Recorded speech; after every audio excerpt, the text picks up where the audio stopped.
Mr. Hassan, could you please come up to the podium?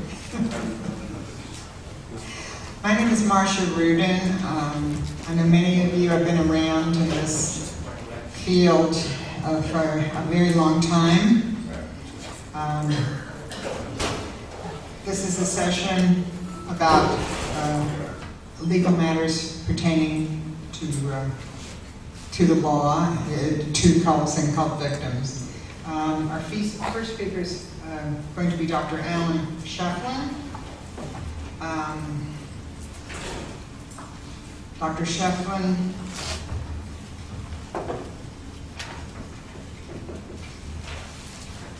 is professor of law at Santa Clara University Law School in California, a member of ICSA's board of directors. He's had several dozen publications and is a recognized authority in the field of cults and pertaining to the law. Steve Hassan has been around almost as long as I have. When my husband and I wrote one of the very first cult books a long, long time ago, Steve had just come out of the Unification Church, and he was one of the people that we interviewed, and that goes back a few years. Steve, 76? Oh, gosh. Well, we wrote the book in the 80s, I think, right after Jonestown. Steve's been involved in educating the public about mind control and destructive cults, here we go, since 1976 when he left the Unification Church. He actively counsels mind control victims and their families, is a licensed mental health counselor, holds a master's degree in counseling. I believe Dr. Scheflin is going to go first. We will have approximately half-hour presentations from each, and then we'll have questions at the end.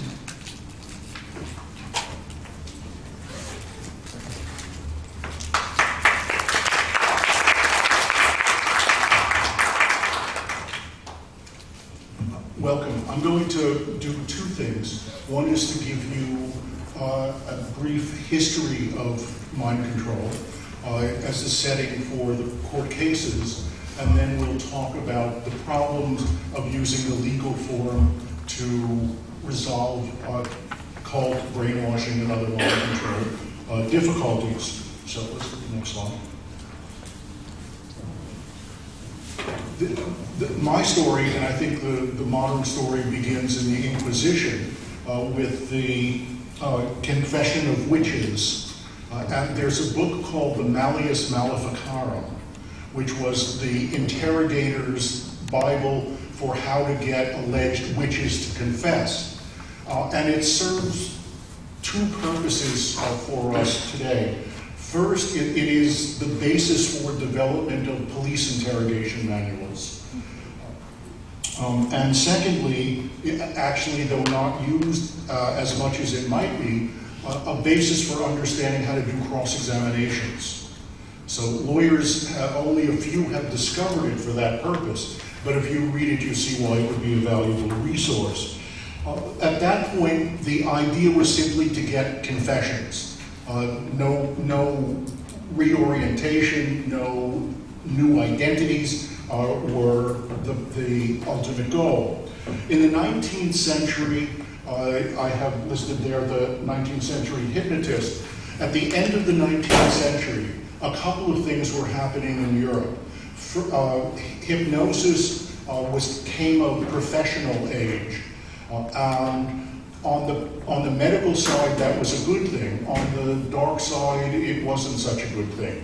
So there were two major issues that were involved with the 19th century hypnotists. The first were their series of legal cases in which hypnotists had seduced women into being their slaves. And those cases were quite remarkable. And when they hit the court, the issue was whether the hypnotist had committed offenses that were actionable, and if the subjects had committed crimes under the direction of the hypnotist, the issue was whether or not those subjects would be criminally responsible.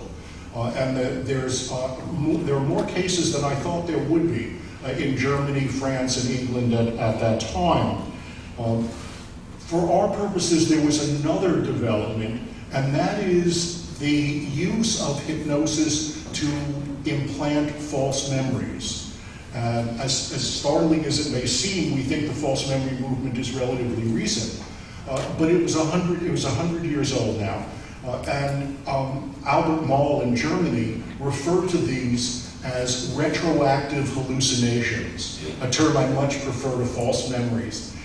Retroactive hallucinations, and the fear was that you could hypnotize people who in a court of law would testify with great zeal to a particular event, but those memories had been falsely implanted. And those witnesses would be impervious to cross-examination because they sincerely believed what the implantation told them. A couple of decades later in Russia, Luria added a dimension to the false memories, and that was an emotional affect. You can implant a memory in somebody that is false, and they can recite it. Luria wanted them to recite it convincingly. And so he learned how to implant guilt complexes and emotionality to the falsely implanted memories. The proof of what he was doing occurred in the 1930s with the infamous Moscow show trials, where there was a change of power in Russia, and the new leaders put the old leaders on trial, and they startlingly confessed to having committed a lot of crimes against the sovereignty of Russia, crimes they could not physically have committed. But they were so convincing, and the notion of brainwashing had not been developed, that the West started to say something is happening we don't understand yet. But it took another decade and another round of show trials before the concept of brainwashing would emerge in the form in which we see it today. The Eastern Bloc show trials were the equivalent of the Moscow show trials, but in various other countries in the Eastern Bloc, not Russia. The most important of the trials was Cardinal Minzente's in 1947. He was a staunch anti-Catholic, and when he was captured by the Russians, he was put on trial, and he recited that all of his prior views had been wrong, and he did so convincingly. And so the West was really frightened that the Soviets had developed a way to turn people into the exact opposite of what they had been before. That concern was reflected in the newly formed OSS, which was the predecessor of the CIA. And I had the occasion to read the secret OSS documents on the Minzente trial, and oddly enough, they knew more about what happened to Minzente than he did, because in the process of converting him, he was not aware of what they were doing. And if you read his autobiography, he doesn't go into details because he doesn't have them. But the OSS had a spy in the Andrassy Street prison where he was being programmed. And that document was really fascinating to read. In the 1950s, the Chinese thought reform program was in progress, which led to the Korean War confessions. And by this time, the CIA was fully in the business of trying to figure out how the Soviets were able to turn people into entirely different identities. In 1953, Allen Dulles, that was the head of the CIA, gave a speech in which he said, we're in a new type of war, and I call it brain warfare. And this is, he said, a battle for the control of men's minds, and we can't afford to lose it. And so he commissioned an extensive program called MK Ultra, which we think is Mind Control Ultra, which had 149 sub-projects exploring the entire panoply of science to be used for the purpose of controlling people's thoughts and controlling their behaviors. Next one. Parallel to these developments was a seemingly more benign, but perhaps ultimately more destructive development, and that is starting with the Yale attitude studies in the 1940s. and then moving into the developments of advertising and marketing. How can you change popular beliefs? The Soviet work was all on individuals. How do you change mass cultures? And the Yale Attitude Studies began the process of doing that, and you can see with advertising today how far that has come. But I'll leave that to another talk. In the 1950s, work here in Canada developed a program of studying what happens in sensory deprivation. The original thought is when people are driving, especially at night, long distances on endless highways, they will go in, they'll be so deprived that the sensory deprivation will cause them to hallucinate. And so sleep chambers were developed to artificially create sensory deprivation and see what happens to people. That work all attracted the Army, the Navy, the Air Force, the FBI, the CIA, and so forth. And in programs known as Bluebird and Artichoke and a series of others, the CIA, in conjunction with some of these other organizations, began the full-scale assault on the individual personality. There are somewhere around 12 to 15,000 pages of documents that have become available, and they are really hard to read. In fact, I spent 10 years going through those documents and writing a book, and I felt so unbalanced as a result of it. I enrolled in a counseling psychology program to get a degree in counseling psychology, so I could see how the same techniques could be used to help people, not to destroy them. I'm still unbalanced, but for other reasons. In the 1960s, police interrogation techniques had become so sophisticated that one police manual has a section on brainwashing, which starts, "This is a very handy tactic." In the 1960s also, the Miranda rule in the United States, which says that you can't be questioned until a police officer reads you your rights and tells you your right to remain silent and so forth, is very well known to law students for generations in the United States. What they don't know is that the opinion is basically opinion about the evils of brainwashing.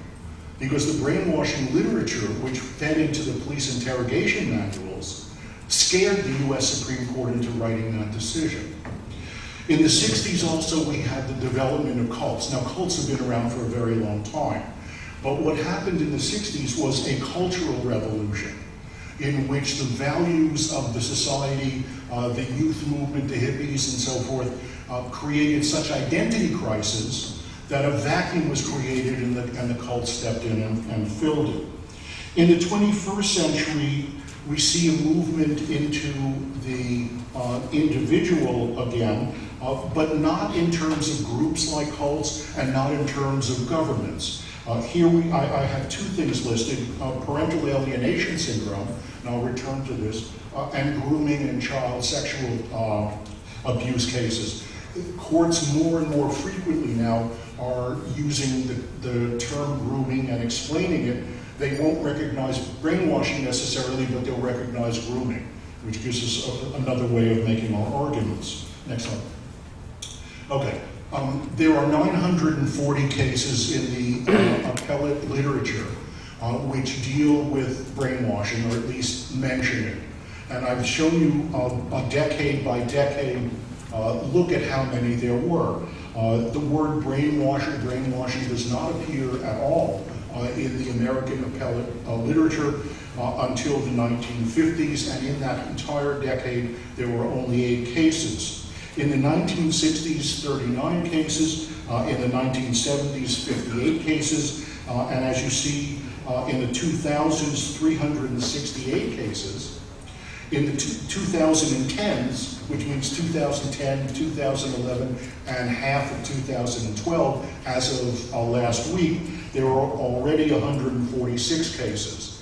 So the word brainwashing, or the idea of brainwashing, has slipped into the popular culture. And therefore, because its meaning has expanded into rhetoric, you know, I'm not going to buy that, you're just trying to brainwash me. a lot of the cases talk about the brainwashing that way.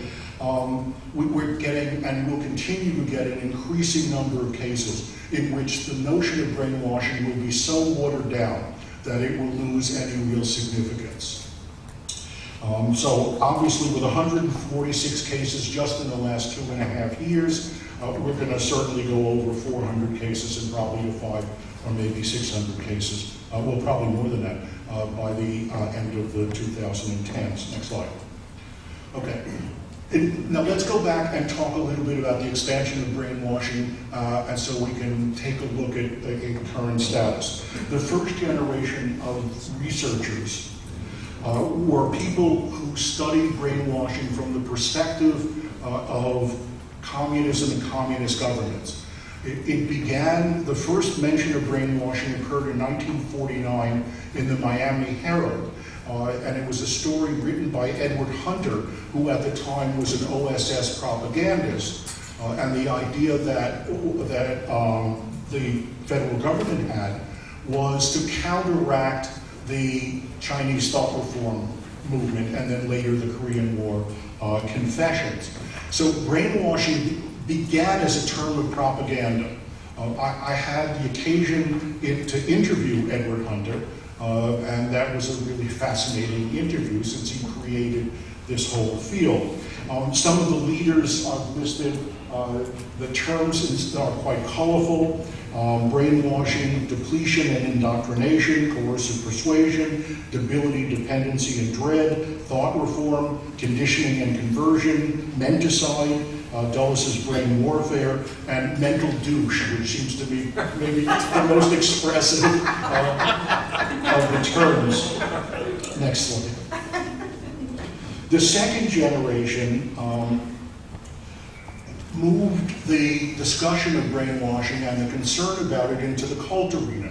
And so we had Margaret Singer and Richard Offshe's Central Self-Manipulation, Jolly West and Paul Martin's Pseudo-Identity Disorder, Margaret Singer and Janja Lalich, Ben Zablocki, and Roger Brown Marshall and others writing about taking the doctrine that was developed in reference to government work in the Soviet Union's work and moving it domestically into non-governmental areas, the cults. The third generation researchers, there were 3 of us, and we were interested in the US government's mind and behavior control programs. And this became possible in 1975 when we learned about the fact that the government had engaged in these programs. So this work is all post-1975. The documents were secret until then. And therefore, each generation is studying a different, the same phenomenon, but in different context. The fourth generation has now gone to individual, non-group concerns, parental alienation syndrome and grooming for sexual abuse. Next slide. The relationship between brainwashing and parental alienation syndrome is reflected in a 2012 case in which Dr. Randy Rand, a psychologist who lost his license in that case, created a treatment program. Parental alienation syndrome occurred. First of all, it's not a syndrome, in my view, and I would defend that, and we can talk about that elsewhere. But it is true that parents alienate one another when they split up, and they tell the kids, you know, I'm the good one, my spouse is the bad one. So alienation clearly does occur. The court said about Rand's program, Rand developed the program by trial and error after he noticed similarities between alienated children and children who've been abducted and brainwashed by a cult. So clearly the cult literature and the movement of the third generation has now become one of the major battlefields in which brainwashing is talked about. Probably more cases on brainwashing now in parental alienation situations, custody battles, than in any other context. Okay. The fifth generation, which is just beginning, moves away from specifics entirely and studies the neuroscience of mind control and also the development of a comprehensive theory of influence. This is very important for the reasons that I'm going to tell you now. Next slide. This is a quote from two psychiatrists. No reported case in Anglo-American law has accepted brainwashing as a defense to criminal liability. Because there is no brainwashing defense, it is very difficult if you have a case in which somebody alleges that they have been brainwashed to use that to get them off. And so, because of that, the context in which brainwashing can be used in courts are very limited. For example, in a 2002 case in California, next slide, Miss Taylor, a 17-year-old, committed robberies and murder. She had been an abused child, 17, on her own. She fell under the clutches of a Miss Williams, who substituted essentially as a mother and family and cult leader for the cult of one, and ultimately encouraged her to commit robberies, and indeed the robberies eventually led to murder. So she's now on trial, and in her defense, a psychiatrist says that she was, quote, in a position where she had the qualities that were found by the military psychiatrist during the Korean War to be connected to brainwashing. She was in a situation where she was debilitated, where she was highly dependent upon someone, and where she had felt dread. Studies of the prisoners of war during the Korean War found that these three factors, when put together, would constitute brainwashing. Under these three conditions together, the soldiers were liable to be under the undue influence of others. And Miss Taylor at that time had these three factors operating. Someone in this condition would be apt to do something she had been told to do, even if she didn't want to do it. And this was the testimony of the psychiatrist for her defense. And so he was able to get the testimony in court, but the testimony was not believed by the jury, and she was convicted.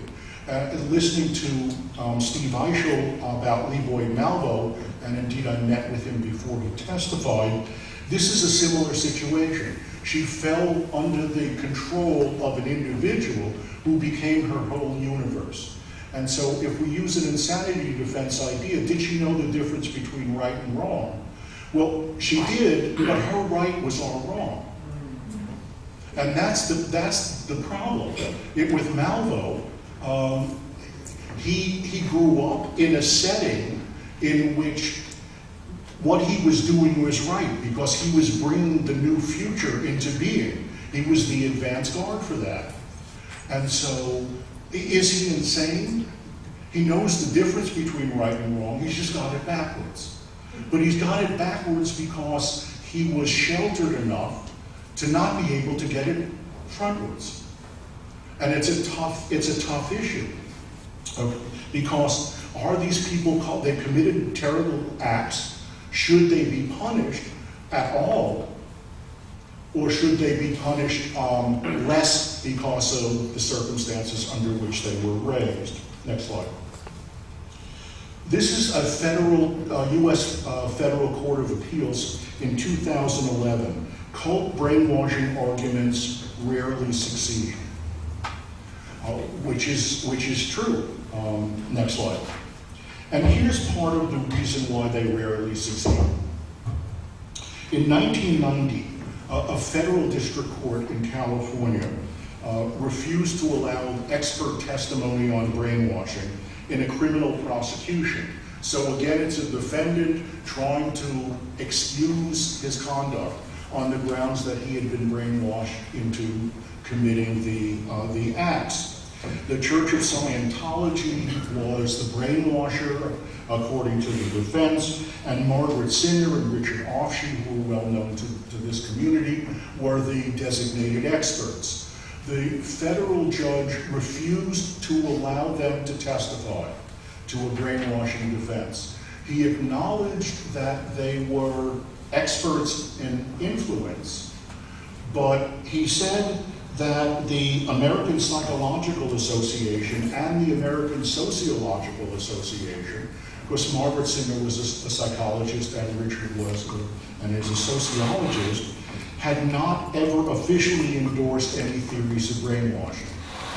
Of course, what the judge didn't say is they hadn't repudiated them either. They had just not, there was a report trying to have those theories accepted, and the report simply was not endorsed by the ABA, not because they were wrong, but because there was a political division in the APA about it. Now, here is a major precedent from an important court saying that experts on brainwashing cannot testify regardless of their qualifications. I was impacted by this in a case that still makes me cry. It involved a family in Texas, a husband and wife with 4 young daughters, and they belonged to a cult in California. And the leader of the cult asked them, as each daughter reached the age of about 12 or so, to send her across state lines to California so he could deflower her. And they sent their 4 daughters to him for that purpose. Now, he's now, or was imprisoned, and she's on trial for having committed these acts. She was an extremely dependent personality, a Filipino woman who grew up in a household dominated by the father in a culture that was male-dominated. She married the first person and only person she ever dated. And he became her cult leader in a way, until he then found this cult person, and then both of them became disciples of the cult. She, when asked by her lawyer, who had retained me, to make a brainwashing defense, she said no, that she would not testify against the cult leader and would rather spend the rest of her life in prison than speak ill of him, after all the facts were now fully known to her. Okay. Why did the judge rule that way? That ruling has now become the law of the country, not specifically on brainwashing, but because of a case called Daubert, D-A-U-B-E-R-T. And the Daubert case from the US Supreme Court requires the following criteria for an expert to qualify as an expert in court. You have to show that your theory or technique can be tested.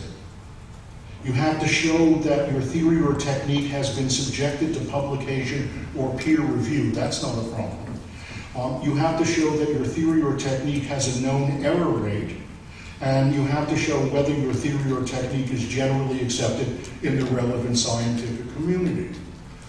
We have a slight problem. We can't run experiments, brainwashing half the population, and then having a control group who's not brainwashed, so we can't get known error rates. And in the relevant scientific community, what community would that be? I think it's us, but we would be seen as an advocacy group. So a judge will say the relevant scientific community are psychologists, psychiatrists, and so forth, and they speak through the American Psychiatric Association or the American Psychological Association, neither of which has endorsed nor condemned the concept of brainwashing. And so largely these the experts have been shut down, and brainwashing does not appear with any great significance in the case law. Of the 940 cases, about 40 of them are relevant to our concerns. The rest simply use the term rhetorically or in reference to things like parental alienation syndrome. Even if we qualify as experts, we have additional problems. Next one. You got it. The expert will be permitted to testify unless the testimony invades the province of the jury. So the simplest example is if you say to the expert, do you think the defendant is guilty? That's the job of the jury. You can't answer that question as an expert. And so you can't invade the province of the jury, and you can't testify about matters of common knowledge. And many judges rule that brainwashing, not as such, but the factual situation, cult involvement and so forth, are known. Next slide. The testimony is not permitted if it's prejudicial.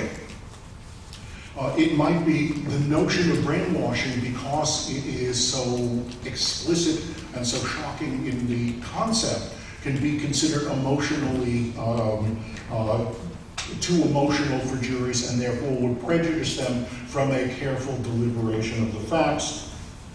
And they would be inflamed on the basis of these terms: mind control, brainwashing, thought reform, rather than deliberating only the facts. Next. A further problem is that the concept of brainwashing conflicts with social and legal precedents. It violates the preference that courts and most of us have for mental autonomy, what I call the myth of the unmalleable mind. Nobody wants to think that people can be manipulated, because they might be. And since they don't think they can be, anybody else who is obviously a lesser person. And so the myth of the unmalleable mind functions to prevent juries and courts from learning exactly how pliant people can be in reference to influence processes. It interferes with the First Amendment's right of freedom of expression and freedom of religion. It creates a slippery slope of judicial involvement in private choices people make. Judges don't like to get into individual disputes, and so if we have a concept of brainwashing in the most severe cases, we have a slippery slope into a husband and wife arguing and so forth. Next slide. Backing off and moving to the conclusion, the Universal Declaration of Human Rights from 1948 says, everyone has the right to freedom of thought, conscience, and religion. Bergen Evans, in his Natural History of Nonsense, says, freedom of speech and freedom of action are meaningless without freedom to think. And there is no freedom of thought without doubt, the ability to have doubt. Next slide. I say, the First Amendment to the United States Constitution protects freedom of expression, but such protection is meaningless, indeed it's a cruel hoax, if a mind is not free to express its own thoughts. The right to parrot another person's beliefs or to speak that other person's mind is not freedom, it is puppetry or ventriloquism.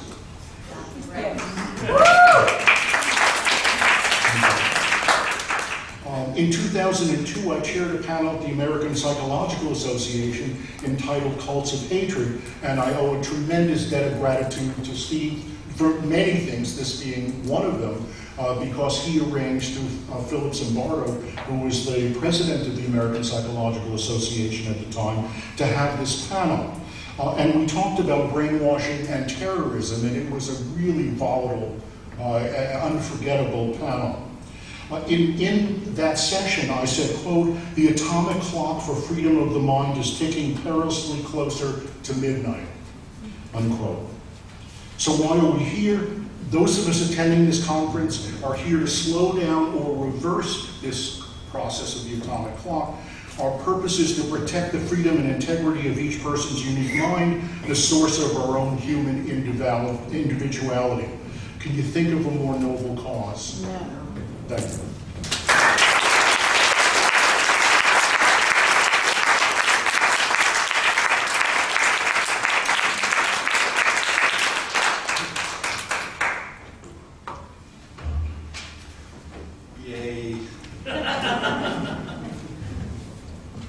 So I first contacted Alan in 1978 when I read The Mind Manipulators. That was his book based on years of Freedom of Information Act suits to discover MKUltra, the whole secret CIA mind control research program that was, boxes of material are found. I believe you continue to file Freedom of Information Act. No, but I continue to get documents and other things. Okay. I don't have a big enough In any case, you go back a long way, and just to add a personal note, this was a brilliant academic demonstration of the history of the concept. But as you all know, I was in a cult, and for me, this is a personal thing, and I've spent years as a therapist personally trying to assist people who've been harmed, families who've been victimized because a loved one was recruited into a destructive relationship or cult. So I just want to comment and add a little bit to your presentation before I share some particular stories. I guess for me, when I first was rescued from the Moonies after falling asleep at the wheel of a van, and my family doing an intervention, and Robert Lifton's book, Clara and the Psychology of Totalism, was so vital in terms of helping me to reality test what I thought was a spiritual religious experience, where I thought Moon was the Messiah, the world was going to come to an end in 1977.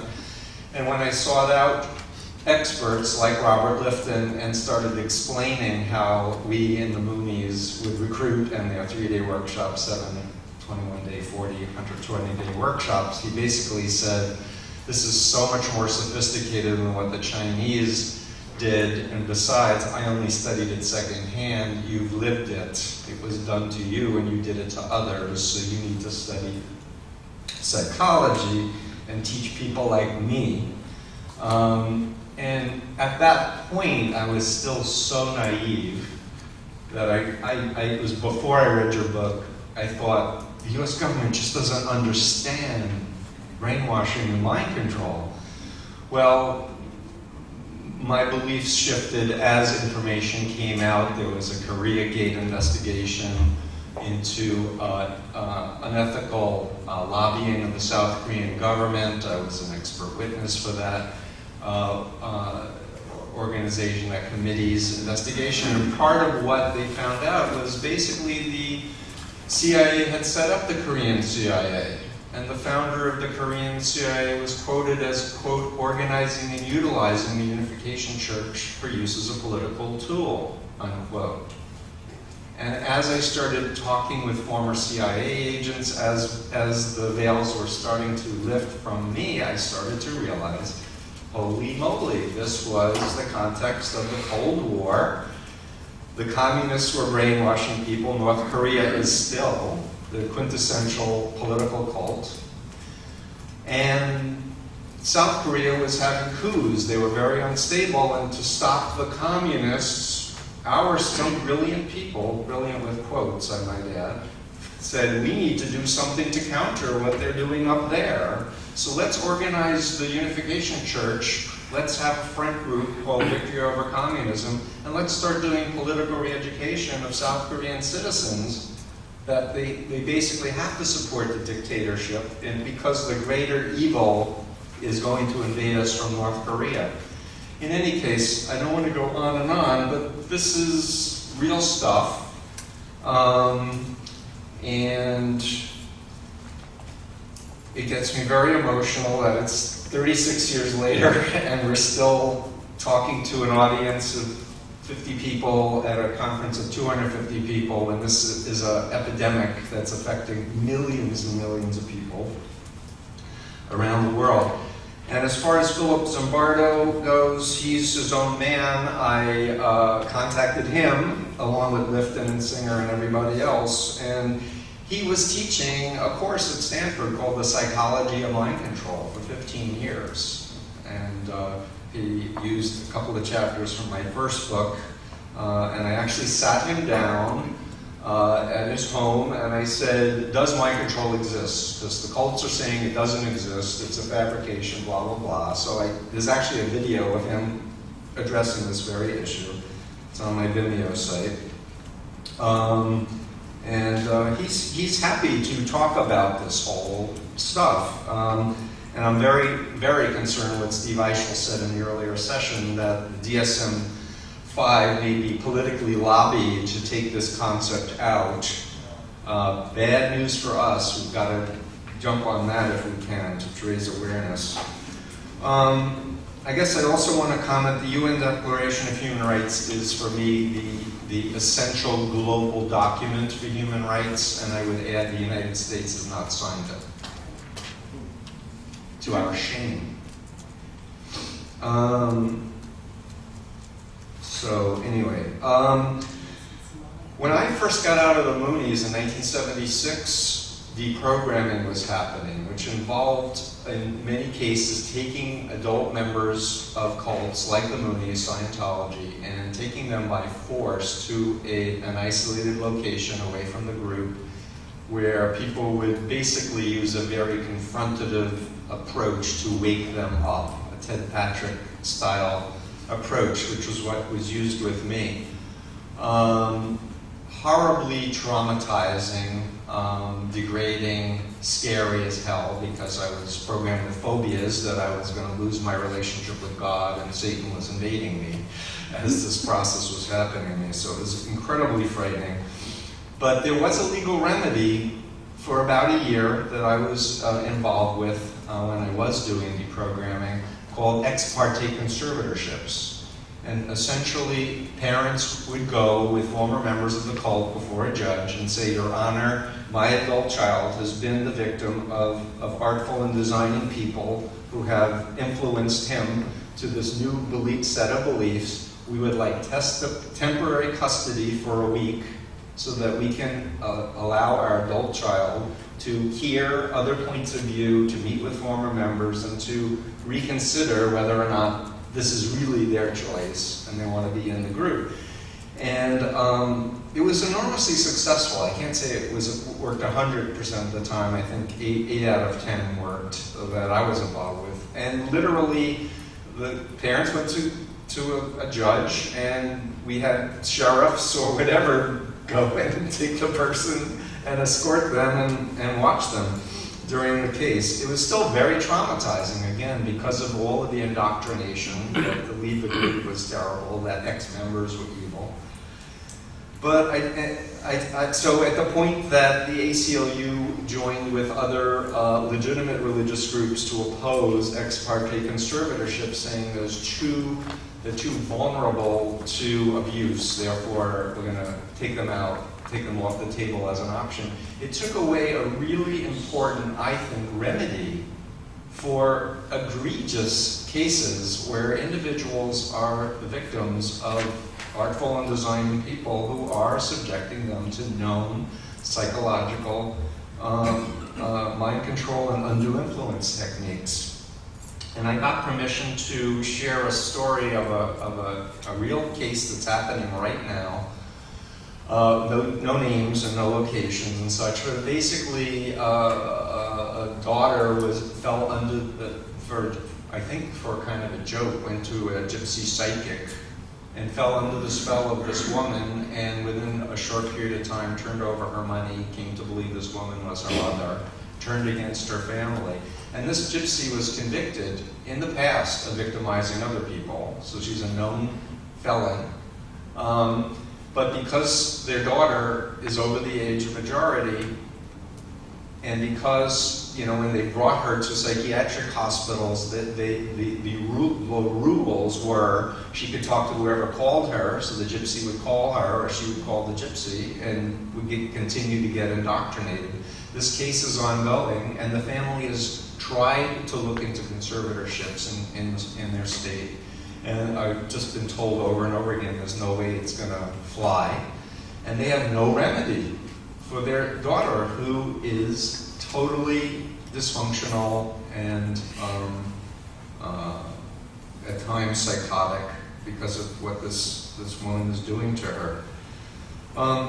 So I wanted to mention that. I talked about ex parte conservative. I think there needs to be some type of remedy that we can come up with, where at least a family who loves their adult child can create some context, or at least have an opportunity with their loved one to hear the possibility that social psychology exists, that hypnosis exists, what are the things. And I know that Alan's been working on a model, hopefully, that will be universally accepted using legal language like undue influence as opposed to brainwashing. That, as Steve Aisha was talking about, goes to specific concrete behaviors of concern. And that's my hope, is that we can develop the funding, develop the mechanism to do the research with ICSA and other experts and come up with some remedy. I guess I just want to touch on a couple of other things. How are we doing for time? Okay. So I wrote a blog for the Huffington Post. I'm no longer blogging for the Huffington Post since I've heard that Ariana Huffington gave money to MSIA as recently as 2009. Anyway, I wrote a blog saying Scientology should lose their tax exemption status. In fact, they should never have gotten it in the first place. And I'm on a bit of a crusade to say that I'm tired of my tax dollars going to support groups that are systematically defrauding the public and depriving them of their basic human rights.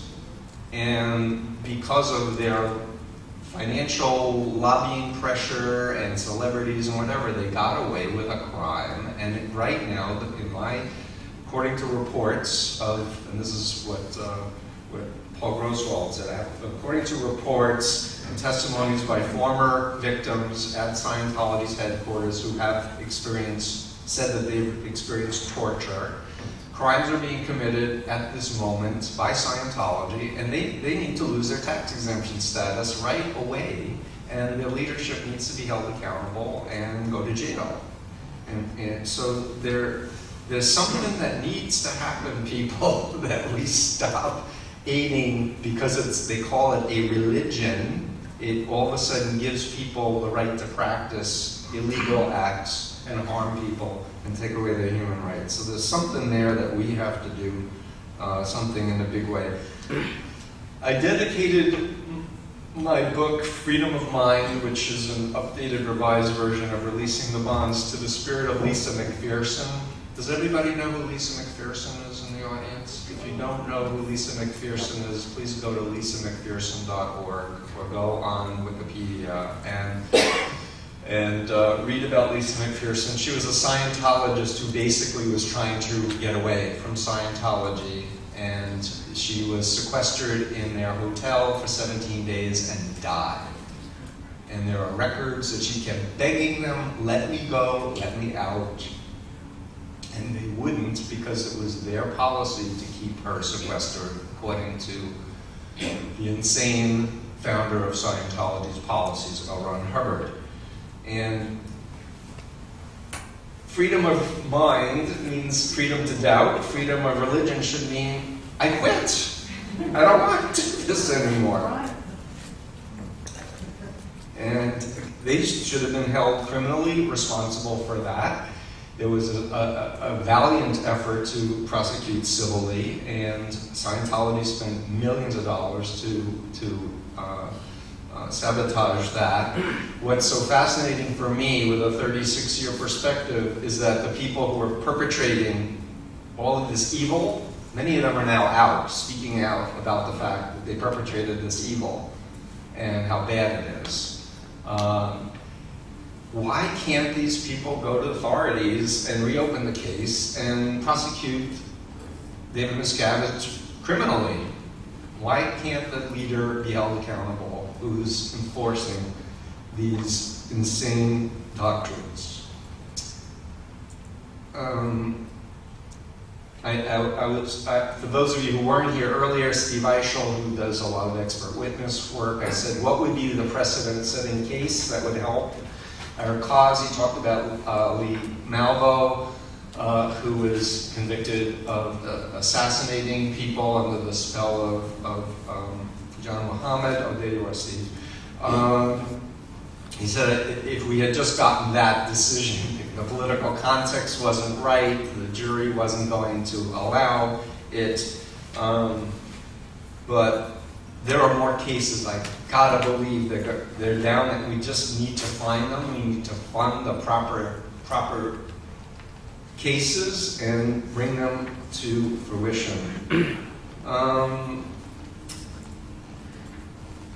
So tax exemption, ex parte conservatorship. I think those are some of the child custody issues. I mean, any group that beats their children with a stick till they're bleeding just because they can't get any of the parents to testify against it, at the point that the people leave and say, yup, we were doing it, there should be some type of retroactive, you know, as you come out of mind control, like you remember sexual abuse as a child, you remember that 20 years later, there should be some mechanism that we can go back to the cult leaders and, if not create new laws, implement existing laws.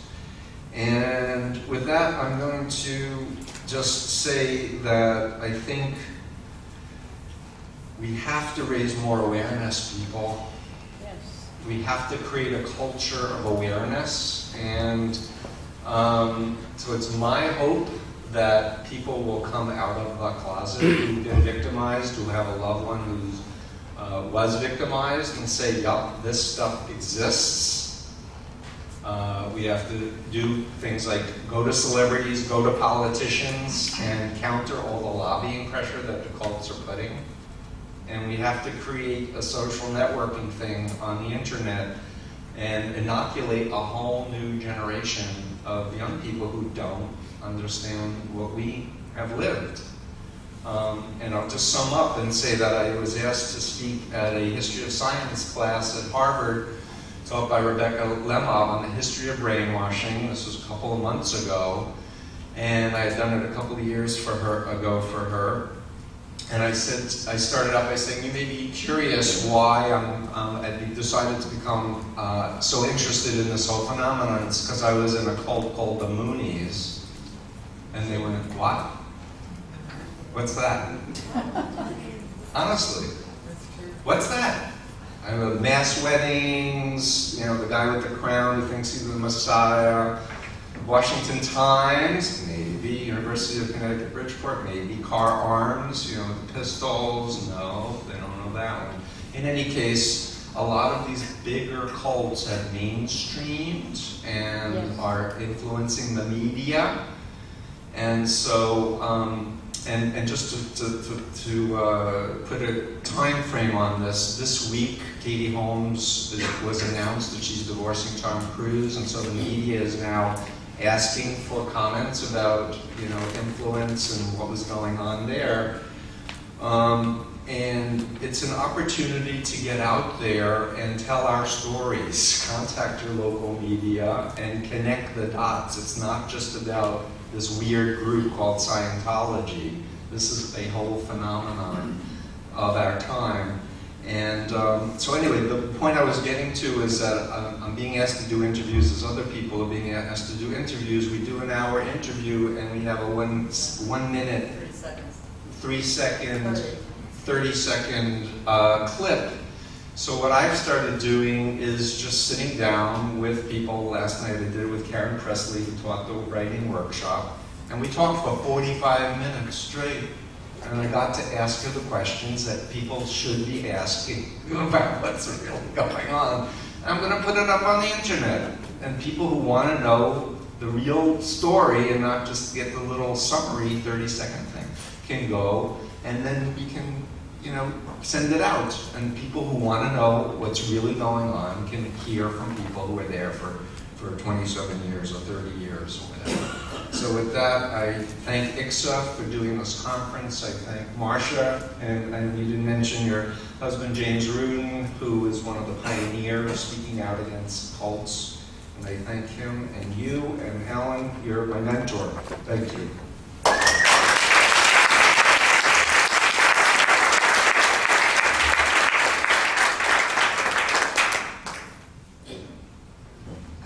Unfortunately, I think really over 30 minutes for, is this on? Questioning. I just would like to, before we start questions, reiterate the passage of time and people not knowing anything about what we take for granted. I spent a lot of my life with ICSA educating, so that was my job, preventive education, and going to colleges and, you know, talking to groups of 20 people and stuff. I once schlepped up in a bus to upstate New York, talked to a group of 5 housewives, and, you know, this isn't going to do it.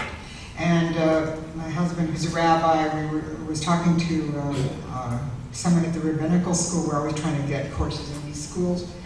The young rabbis have no concept of this, but I don't know what the answer is. But I think probably the internet, but you've got to be really careful from what I heard yesterday. Let's start the questions. Young man in the back, in the blue shirt. So I just want to challenge. Say who you are. I'm Paul Grosswald. I'm also a lawyer. I'm sorry, Paul. Okay. I just wanted to challenge what Alan said. You talked about how the Daubert case makes it difficult to get mind control testimony in court because we can't do scientific experiments and we don't have error rates. But a few years after that case, the Supreme Court had the Kumho-Tyre case, where they introduced the intellectual rigor standard for areas that are not subject to scientific scrutiny, where if you're dealing with a topic that is skill-based or experience-based rather than science-based, all you have to do is use the same level of intellectual rigor as other people in the field. Why couldn't that standard be used to get mind control testimony in court, or has it been tried? The Kumho case involved hard science, where you could have laboratory data. The Kumho case, which you're referring to, involved softer science. And the Supreme Court was concerned about what tests should apply where the data is not so easily quantifiable. What the court did in that case actually is say that the criteria is established in the Daubert case, the 4 different things. It has to be testable, provable, and it has to be accepted in the general community and so forth. What the court said is that those standards also apply in soft science cases, but judges have discretion to apply them less rigorously. So the same standard applies, but the judges are given some flexibility to not apply them as tightly.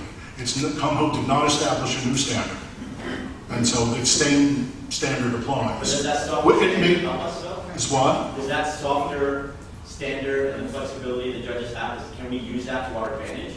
Or are we still shut out? On the one hand, it sounds like it would be to our advantage. On the other hand, judges don't like to stray very far from the law. And since you have 4 things, you have a checklist, and a trial judge who doesn't want to be reversed by the Court of Appeals just looks through the checklist. It does help, but only a little. Dr. Eichel? I just wanted to address an issue that came up in the last workshop and that you brought up again. I just looked on the internet, and the most recent proposal in DSM-5 states one of the criteria for dissociative disorder, it's not going to be NOS, it's going to be something else now. Identity disturbances in individuals who have been subjected to periods of prolonged and intense coercive persuasion, such as brainwashing, thought reform, indoctrination while captive, torture, long-term political imprisonment, or recruitment by sex cults or terror organizations. And we can thank David Spiegel for that, who I know is a good friend of Alan's. Yes. Thank you, David. Yay.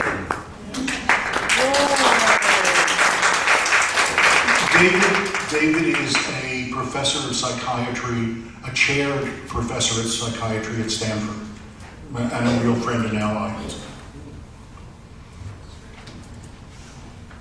Yes, you. One in the back. You, yeah. I was wondering if Professor Scheflin could elaborate a bit on the court's acceptance of the term grooming. It's hard for me to hear, so Could you speak up? Sure. I was wondering if you could elaborate a bit on the court's use or acceptance of the term grooming. So when it first came to be used, how it gained acceptance and where it currently stands in terms of brainwashing.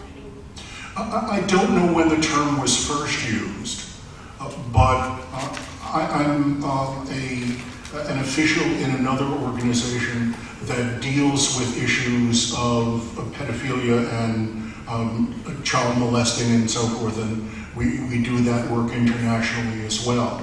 And so we are often writing briefs for courts and giving advice and helping families. The term grooming has been around for quite some time, but I have noticed, I haven't done a case search for it, but I will, that more and more courts are using the term. And essentially, it's the process of seduction. You know, that simply put in terms of a different term and with a different population, this time the child population. Love bombing. Love bombing, I conceive of as differently. Love bombing to me is the use of often several people of the opposite sex, not to seduce you sexually, but rather to lower your resistance to the messages you'll be receiving. Whereas grooming is getting children familiar with a pattern of behavior that's going to become increasingly sexual. You know, touching, and then arm around the shoulders, and then patting them.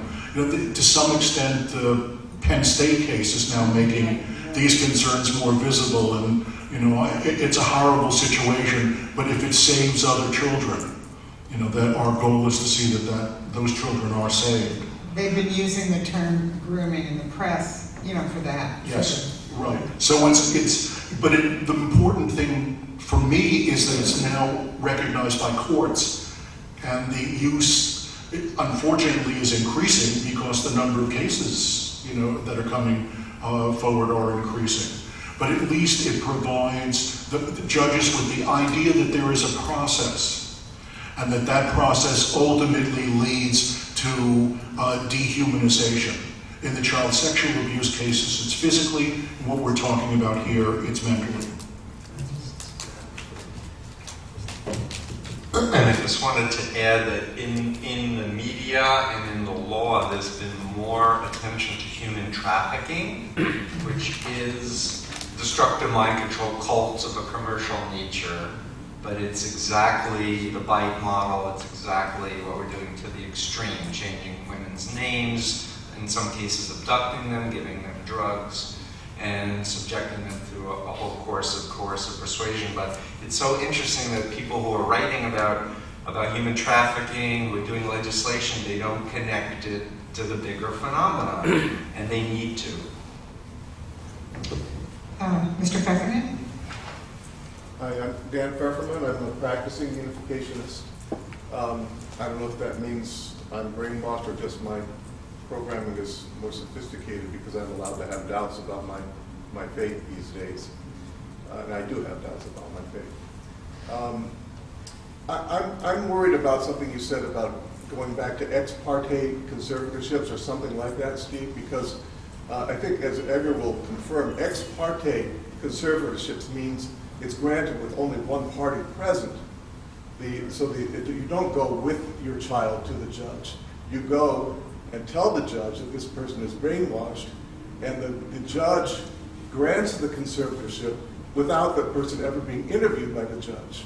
And I know several people that happened to, and I think that is very problematic for religious freedom, for somebody, just because he's a member of the Unification Church or another group, to be declared mentally incompetent and be turned over to people for deprogramming. I think that's a very serious violation of religious freedom. So I want to know if you really want to go back to ex parte conservatorship or something else. I want to come up with some new solutions, honestly, and there's so many things I want to say, but I guess the point for me is that with a big group that is trying to get good PR, such as the Moon Organization, I prefer the term Moon Organization because there's so many thousands of entities that are controlled by some young moon. But with smaller groups and some like this gypsy psychic that I talked about, if there wasn't an ex parte conservatorship, she would be moved and buried, and they'd never be able to, in other words, they'd never be able to get her to appear before a judge. And so there needs to be some mechanism that, you know, cuts down on the possibility of abuse of human rights, but also doesn't just say, look, let's leave it all alone and turn a blind eye to all the human trauma and abuse that's been taking place. So I don't know, but we need to come up with something. Yes. Mesut, Could you stand up and Yes. turn around perhaps.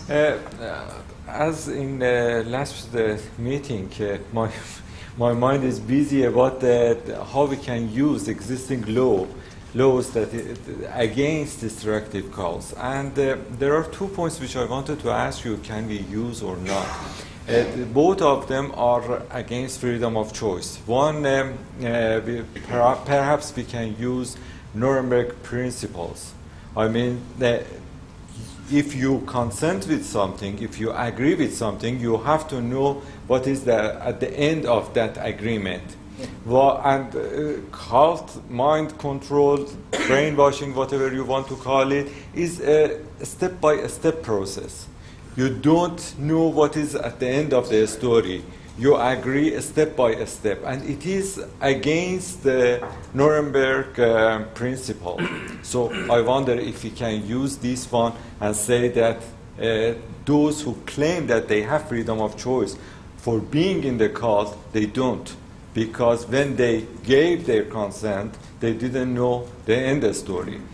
The second thing which I thought about it is that if you look at the most extreme groups, except destructive cults, even fundamental religions and so on, you can notice that although they will put hundreds of restrictions on you, still they will tell you you are free unless or except doing this, probably 1,000 things. While destructive cults are completely opposite. They will tell you you are not free to do anything except these things. That it might go even 1,000 things. You might be free to do 1,000 things, but still they will tell you you are not free except doing this, doing that, doing those things. So these two things I believe, are totally against freedom of choice, and probably we can use the laws that are existing in liberal societies and so on. I don't. Do you want to sort of restate? I don't think. I don't know if I can restate it, but I guess one key point is the issue of informed consent and the fact that in destructive influence situations, people don't have that. They're led step by step or they're specifically deceived. And I say, why can't that be a standard of fraud if an organization is systematically lying or systematically withholding what the group really believes? Why can't they be sued or found criminally negligent, or at the very least their tax exemption taken away? But just because you call it a religion, oh, it's hands off, it's fine. That's wrong. It's so fundamentally wrong. And so I guess, maybe Alan would like to comment, but the whole issue of informed consent is critical, because I hear over and over again people say, well, he's an adult and he chose to be in this group. No. And in fact, one of the things I universally ask people that I counsel, let's say they were in 3 years or 5 years, if you knew then what you know now, would you have ever gone to that meeting? And if they really stop and think about it, what did I think I was getting involved with? And that computation, no. And then often they're left with, but I have all this invested in it, my family's in it, I have no other, I gave up my education for it, I have no savings, I have nothing to come out to, so I'll stay in it. There's a problem there too. So I think realistically as a society, we should be thinking about how to create an exit strategy for people out of mind control cults too, as well as training mental health professionals, facilities like Wellspring, Meadow Haven, and doing something to really take care of the public. Your suggestion of using the Nuremberg trial is an interesting one. There were 4 counts to the indictment. Who's that? In Nuremberg. That was one of them. I'm alive. That's right. They missed us again. The only one that it seems to me would be applicable is crimes against humanity. But in the Nuremberg context, those were crimes basically by government, although there were the officials in the government who were charged, and they were physical, not mental. So it's an interesting idea to take the Universal Declaration of Human Rights and expand the notion of crimes against humanity to include mental processes. It'd be a really hard thing to do, but an interesting one. Especially now with terrorism and all, I mean, that goes right into government. I don't think in the fight against terrorism that the American intelligence agencies have come yet to a cult-type model. You know, in talking, They should. you're right. In talking with, I talk with people. I think it may be the speakers. Does anyone is talk to this- the hotel? It's faceless. Lower level people in the CIA have said that basically their bosses are interested in knowing who they should bomb. You know, and the notion that it's a battle for the control of men's minds, as Dulles had put it in 1953, doesn't seem to have sunk in yet, and we're losing really valuable time. Yes,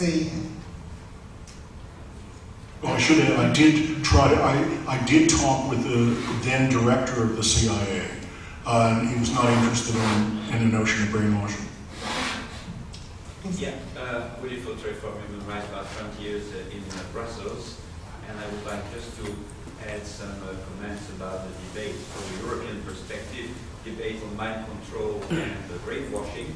2 years ago, there was a decision of the European Court, 10th of June 2010, in the case Jehovah's Witnesses of Moscow versus Russia, and it found that the concept of brainwashing used by the Russian authorities to justify the banning of Jehovah's Witnesses in Moscow was legally, and I quote, inexistent and totally inapplicable with consenting followers. Thank you.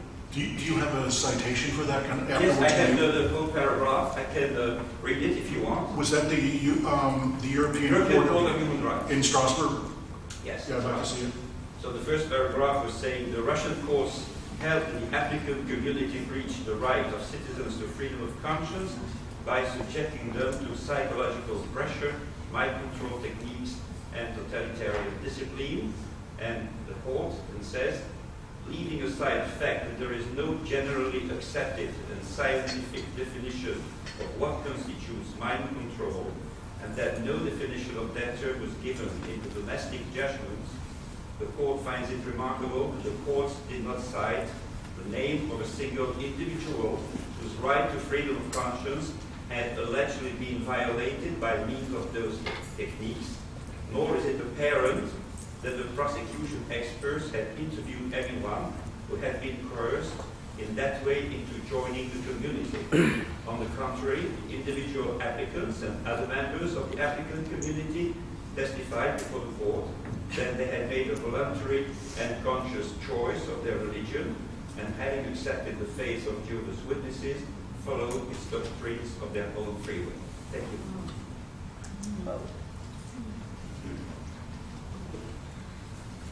So when my first book, Combating Cult Mind Control, came out, I started getting hundreds of letters from former Jehovah's Witnesses who said, "Oh my God, your book was amazing. I underlined the whole thing. How come you didn't mention the Jehovah's Witnesses?" And my response was, "Why? Is it a cult?" And that was 1988. And I said, "If it fits, please educate me." And I've since learned a lot about the Watchtower Society, and I do believe it fits the criteria of a destructive mind control cult. Having said that, I have an allergy to any government banning any group, even if it's a destructive cult. And I think ultimately we need education and awareness. There needs to be something respecting people and respecting their intelligence, but also having real communication and breaking down the information control, which is such a vital component of mind control or undue influence. And one test that I would propose that we think about is the ability to take another person's point of view and argue it. If a Scientologist could really take the point of view of a former Scientologist and argue it to the satisfaction of the former Scientologist, I think they would leave, actually. But the ability to look from different perspectives, it's the cure to blind faith. To the ability to see the big picture, the ability to understand what we know about psychology and about influence, and to be able to reflectively evaluate, objectively as possible, what is real and what isn't real. So I think the problem, Steve, if I could, you're talking about, for example, yourself when you were in college and you were recruited. And what about the SGAs? I mean, people who are born in groups, they have no, not able to do this at all. No pre-cult self, no extra cult self. So when you talk, it's very nice to, theoretically think that would be nice to enforce this, but you're talking about a whole group of people inside of groups who were born. So I would agree that there's a qualitative difference between people born into these totalistic groups versus people like myself recruited at 19. But my experience of 36 years is that even people who were raised in the most extreme authoritarian, they have an inner sense of what's right and wrong, and they have a natural intuition and a feeling of when someone is loving and compassionate and kind. And the key is contact with the outside world, outside the group, and if they are able to interact with people who are kind and consistent and honest and loving, they're going to be testing that against their experience. As much as they are indoctrinated, over time, I do believe in the human spirit. Yes, the woman in the green. Yeah, yes. I just want to follow up on this question about, the law and, your principle about the Nuremberg rules. Why can't informed consent be a criteria? If they won't accept the brainwashing principle as being, a mitigating circumstance, put it that way, why can't one take that position? Well, they can't be totally guilty because they didn't know what they were getting into, and there was never any informed consent. And so much of cult life is learning as you go, and the care they take to make sure that you don't learn, that you're not exposed to certain practices until they got you hooked. Why can't that be the basis for people being defended?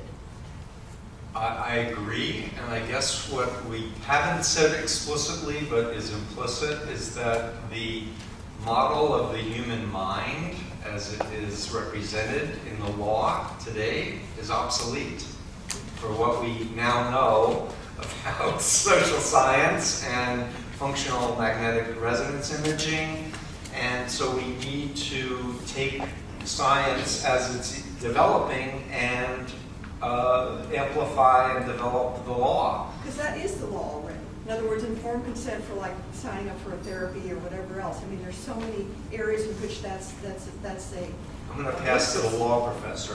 That's a basis. I would think that would be at least a beginning point for being able to defend people. And because I'm just saying that you seem to be saying that the brainwashing principle is not accepted in legal at this time. Is there a way of approaching it from that direction that would get acceptance of principles that would help these people? The informed consent principle actually comes out of Nuremberg. The first case in the United States to use the term informed consent was 1957. So we tend to think of it as an ages-old doctrine, but it really isn't. And the difficulty is that you would have to focus on two parts of it. One is informed and the other is voluntary. There are four elements to informed consent. One is voluntary and the other one is informed. And the difficulty is with informed consent, how much information. For example, if you buy some pills, the bottle can be about that big, but the disclosure statement can be about that long of adverse consequences. Are you informed if you get all of that information? Informed can be an overload. So if we have an informed consent model in a cultic situation, how much information must they give? And how much information, and how must they express that information? So if you go to a movie theater and buy a ticket, should they inform you that your eyes might hurt or that you might be exposed to things that, I'm saying it's a slippery slope. And informed consent is generally in the business transaction context. I've never seen it applied in a religious or a political or other situation. With psychology, you're getting certain services, and the ethics of the profession demand that there be an informed consent standard. But that's not true in other contexts, like religion. I would focus more, I think, on voluntariness. You know, how voluntary is it if the ability to say no is virtually taken away from you? If I were to work on an informed consent argument, that would be the issue I would focus on. Let's get some people way in the back. Woman in the back. And one of the documents that we managed to get hold of is called Preparing for Child Custody Cases, where they groom children to lie in court so that they can continue. And Could you speak up? They work very much on the alienation of affection of the non-witness parent, and then they give the parent this document called Preparing for Children for Child Custody Cases, where they go through the steps of teaching the children to lie in court so that the witness parent will get custody of the children. So I'm wondering, has this document been used in courts, and how effective is it? I have trouble hearing you because I have trouble hearing in general, but if you're saying... Can I summarize what you said? Yeah, that would be helpful. She said that the Jehovah's Witnesses have an actual document which they use to indoctrinate children to lie in court so that the judge will give custody to the witness parent against the other one. So there's a systematic deception and teaching people to lie in a court of law. And has this document ever been used that you know of? I believe it has been used, at least in the cases that I'm aware of. It's always used. Are the judges actually accepting it as worthwhile evidence? Because it's the right to do that is protected in the state of Ohio. That is known, and they're permitted to lie on the stand in Ohio. I didn't know that. What do you mean? If you're lying about the particular nature of the organization is part of the religious belief system, if it supports the system. And so because of that, it is protected in Ohio as a religious belief. But you were talking about training children to lie so that the witness parent would get the custody.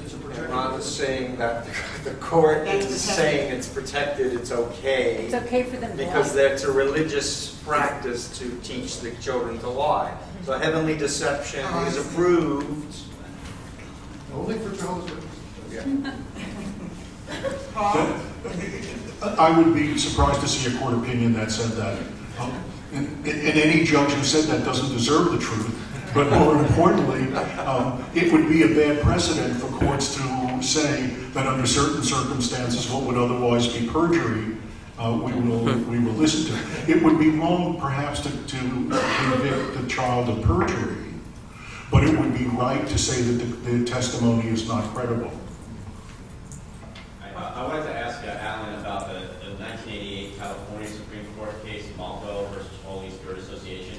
And that's one of the best cult cases for us, where the court actually said you can sue a cult for fraud if they deceive you into getting through an organization that then uses brainwashing techniques on you. Why haven't we gotten more traction from that case? Why is it a better precedent? The case is no longer good precedent. If you look it up on a legal database, it's red flagged, which means that it can no longer be cited as authority. Can you explain how that happened? How did it overturn? What happened? I don't know why they did it. I just know that it was done. By California or by another jurisdiction? Oh, California, because it's a California case, so only California can discredit it. But that's it. You know, it would have been a great precedent for us, but it no longer is considered good law. We have time for a few more. Young woman in the back there. Yes, I wanted to share my own experience. I've been coming out of cults, and I was, when I joined the cult, an editor from Montreal working on social psychology textbooks, upper level division. Had dinner with folks in Montreal, knew very well all the work of the top social psychologists. And some of my colleagues would ask me, well, do you think you're joining a cult? And I'm like, no, I'm not joining a cult, of course, as others have said. And as I reflect on this, coming out, you know, how I could have gone into denial and having the information right, you know, which is the whole long process of trying to unpick that. But as I listen to this and hear about the legal precedents and whatnot, and I'm hearing about Nuremberg, one of the things I did before I was in the cult was I studied in Poland, and when I came out of Poland, I started teaching literature and Holocaust classes, and got aware of facing history in ourselves, an educational organization, and for teaching about genocide, etc., and denial of the Holocaust. And what I'm thinking is one of the things that might serve, you know, children and young people. I know there's some cult education going on in high schools, but I've heard about it from some of my students in New Mexico. But I don't know at all how organized it is. But developing some kind of program that can, it's still, I think I could have sat through a program like that and still joined this cult. But the answer isn't only education. I don't know what the answer is, but we have to start thinking about prevention as well. Yeah, totally. Total holistic approach. That's why what was then AFF hired me many, many years ago, and I worked to do high school and college prevention. We did videotape. We've done several videotapes. I did a lesson plan. We really had a good effort. I left the job, and I don't think there's any organized effort. But I think that we have to realize here, it's not just here, it's fulfilling needs here. And because it's like sort of falling in love, you don't do it rationally during a cult, I'm gathering. Yeah. It's some need, not necessarily a deficiency, but a need to be accepted, and an emotional need to connect with religion or spirituality in an emotional sense. I think many of the mainstream religions are now trying to do that. I know we do in Judaism, it's much more emotional and, you know, connecting, fulfilling emotional and spiritual needs of people. And I think all the other religions are trying to do that. It's here as well as here that we have to. But as far as really systematic efforts, no, we have to do it, and we will do it. I also want to just say, I am Jewish. I was educated about the Holocaust. Within a matter of months, I was believing the Jews needed to die in the camps by Hitler because they didn't accept Jesus. I had a total belief system shift. And I had read Animal Farm. I had exposure to all the literature, but unless it's happening to you and you are kind of inoculated in vivo. I mean, my father, bless his heart, he said, you'll know if someone's lying to you by their eyes. You can tell in their eyes. Well, the Moonies lied to me. I said, are you part of a religious group? Oh, no, not at all. And they lied so congruently. And at the point that they said, we're having a joint workshop with the Unification Church, I said, what church? I'm Jewish. What's the matter? Are you against Christians? Are you closed-minded, Steve? So they did the whole turnaround. But young people need to have like role plays. They need to have demonstrations by former members of the techniques that are used. I think unfortunately we've come to the end of our time. So thank you very much for coming. Thank you for two panelists.